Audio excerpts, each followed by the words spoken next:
I want to ask about the end time, because the war in Israel and Hamas and all happening in the Middle East. So a lot of believers have come up with a lot of things, that the world is ending, the Israel is going to be attacked and all that. And I have read the Bible. I've not seen the timetable they always refer to, maybe book of Daniel or Revelation.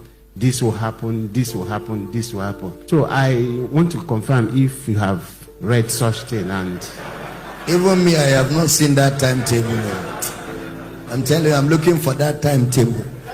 I can't see the timetable. But let me quickly respond to you. That is the danger of eschatology independent of Christology. That's the danger. And a lot of big American preachers are caught in that web.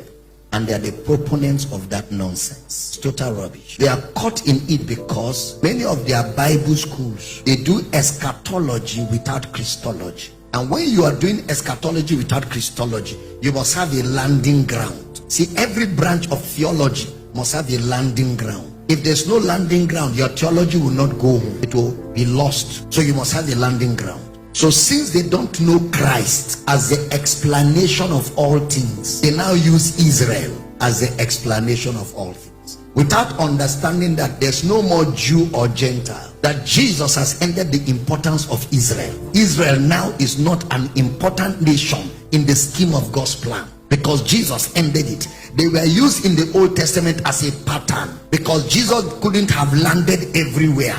He had to land somewhere and from there reach the world. Unfortunately, he landed in Israel.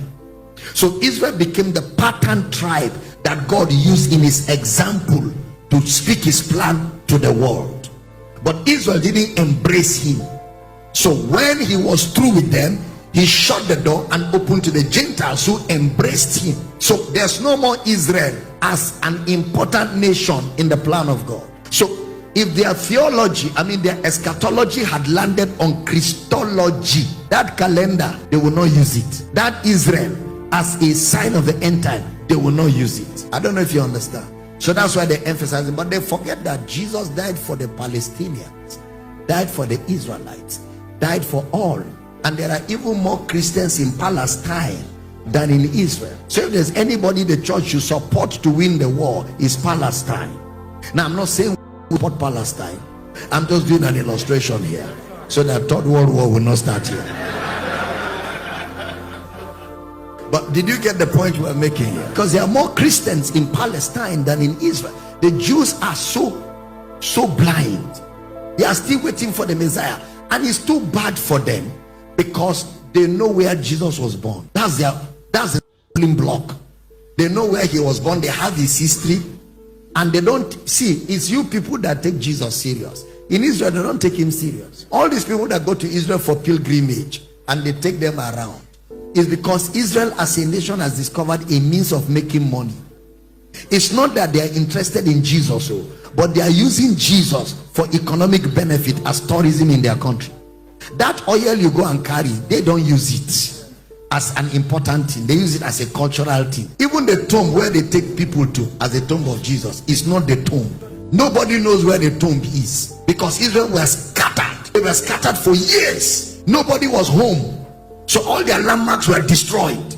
Then some political people came together and said, let's reconvene Israel. So they reconvened Israel for political and economic gain. See the way you're looking at it.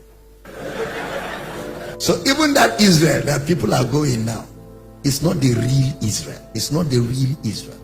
But let's take it as Israel. I don't know if you understand. It's clear now? Yes. So don't be afraid. The end of the world is far. We have walk. Walk. Even in Lagos here. There are people that have not heard the gospel. In Lagos here. They have not heard the gospel. They have had soap making. They have had breakthrough. They have had steps to success. They have had formulas for international travel, for visas, relationship Panadol, marriage antibiotics, but they don't know Christ. So we have work, a lot of work, and it will be done. I didn't hear a good amen. Yes.